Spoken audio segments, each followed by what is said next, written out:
My name is Paul Acey. I work for PluggedIn. We have a very eclectic staff here. We need to have a lot of experience and a lot of knowledge to review a lot of different movies, true. right? We do, yeah. This is true. This is So true. we are going to see how much you know about Star Wars. And how much do you care about Star Wars? 0. Don't care at all about Star Wars, just in case you didn't know. I got a bad feeling about this. We are now going to launch into this quiz, which you are going to love. Okay, let's Love. go. All right, first question. What is a Jedi? They wear robes and hold lightsabers. What is a Jedi? Wow, that's a really good question.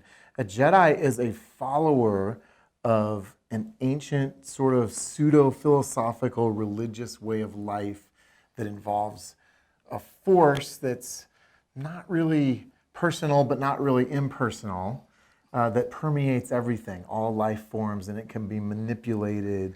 And, All right, here we go. Okay. Tell me about Boba Fett. Boba Fett is of a race of people called the Mandalorians. Sounds familiar. And they are, yeah, exactly. They wear really cool armor. And if you were really lucky in 1978 or 9, you could get a Boba Fett minifigure that fired a missile. Anakin Skywalker is the father, directly or indirectly, of... Indirectly, what? Darth Vader. Anakin Skywalker is the father of Luke and Leia, directly. I don't know. Is Anakin Skywalker Darth Vader? Oh, Luke Skywalker! What childhood experience made Luke Skywalker confident that the Death Star could be blown up? Hunting womp rats in Beggar's Canyon with his T-65 fighter. That's impossible, even for a computer. But it's not impossible. I used to bullseye womp rats in my T-16 back home. They're not much bigger than 2 meters. Tell me about the Star Killer base. Does it actually kill stars? No, it kills planets, but I don't know why they didn't call it the Planet Killer Base. There are no stars that are killed in this movie. No. Everything is okay. But the people on that one planet take it pretty hard because they're... A Star Killer Base is... It's fake. It's fictional. Why is it dangerous to play games with Wookiees? Oh, well, I don't know, but I know a Wookiee, I think, is Chewbacca, and I'm sure Good. he's probably really strong. When a Wookiee loses, he'll rip your arms out, which doesn't happen with droids. What is Golden Girl B. Arthur's significance to the Star Wars universe? Oh my gosh, what? Fail. Got me. No. No, I don't know it. Are you going to tell me the answer? Christmas special. She sings. Oh, that Christmas special. That's not really canon, though. Who is General Grievous? General Grievous is an odd one. He's sort of a multi-armed robot droid cyborg with force powers. Tell me about the Millennium Falcon. Oh, What makes it so impressive? well, those 2 questions. Well, because it can go 5 past light speed or something to that effect. It made the Kessel Run in less than 12 parsecs. The Millennium Falcon is a big ship. It's Han Solo's craft. I don't know whose it is, what planet it's on, if it's flying through space. I have no clue. It's the most iconic vehicle in the Star Wars universe. Who's got the coolest moves with the lightsaber? Is his name Han Solo or is it Han Solo? Honestly, I'm going to go Ewan McGregor's Obi-Wan Kenobi in the prequels. Because or Yoda. Yoda's my final answer. You literally named the only character in the Star Wars universe who has never picked up a lightsaber. Why has the Star Wars franchise been so popular over the years? Well, the short version is, We talk about that on the podcast at the Plugged In Show. What is the Force?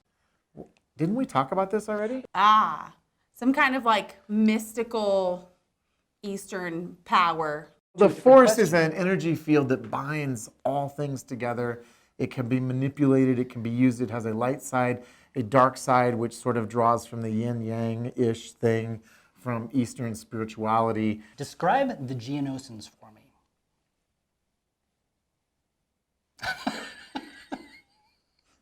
Next. Why does Anakin not like sand? Why does Anakin not like it? Because it later gets in his Darth Vader costume. Oh, I feel like I want to know this. I don't like sand. It's coarse and rough and irritating, and it gets everywhere.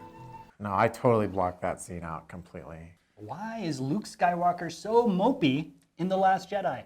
I've never seen it.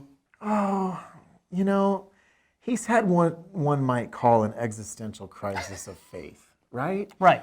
He has ceased to believe in the whole Jedi shtick because things didn't go the way he wanted.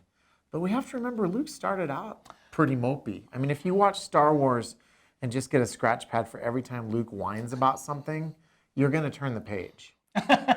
Right? So Luke's always been a little mopey. Well, there is that. Who or what is a Sarlacc? I really don't know.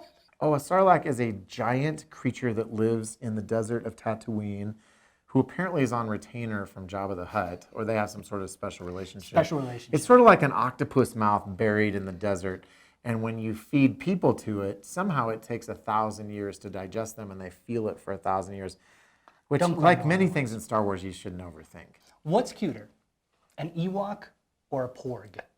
I think you should ask what tastes better. I thought you were going to ask me if it was Baby Yoda on The Mandalorian, which I've been forced to watch. I'm just going to choose my own answer. The Mandalorian. I mean, Baby Yoda. Mandalorians aren't cute. I know that they're like bounty hunters. What would make the Star Wars saga better?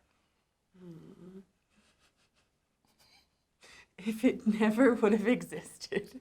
Oh my goodness. Can Christians learn anything from Star Wars? Yeah, Christians can learn a lot from Star Wars. Obviously, we have a worldview that is in many ways predicated on an Eastern understanding of things, but we've got good versus evil, and I think we can zoom out and have a conversation about all kinds of things, about destiny, about identity, about sacrifice, about courage. I think the other reason that Star Wars has endured is that it touches on all of these archetypal themes. And so it's not a Christian movie and it's not a Christian worldview. Clearly, I like it a little bit. So I think it's navigable, and I think that there are a lot of things that we can pull from it as Christians that are in harmony with our faith, even if the worldview in a really strict sense isn't. Thank you very much, You're so welcome, Kristin, Paul. for showing us your Star Wars You guys, expertise. I hope that this was helpful. Enjoy. There you have it, our Star Wars expert showdown. Would that be fair? You tell me. Yeah. I didn't see the other side. So be sure to check us out on PluggedIn.com. You can see this right there, Right on the there. blog.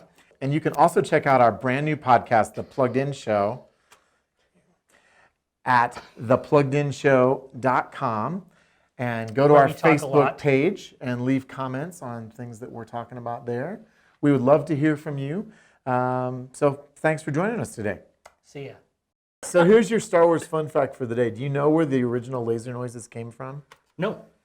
So George Lucas went out with a wrench and he tapped on the wires that hold light poles up. And if you ever do it, Really? it's absolutely the sound. Oh, wait, that's a machine gun.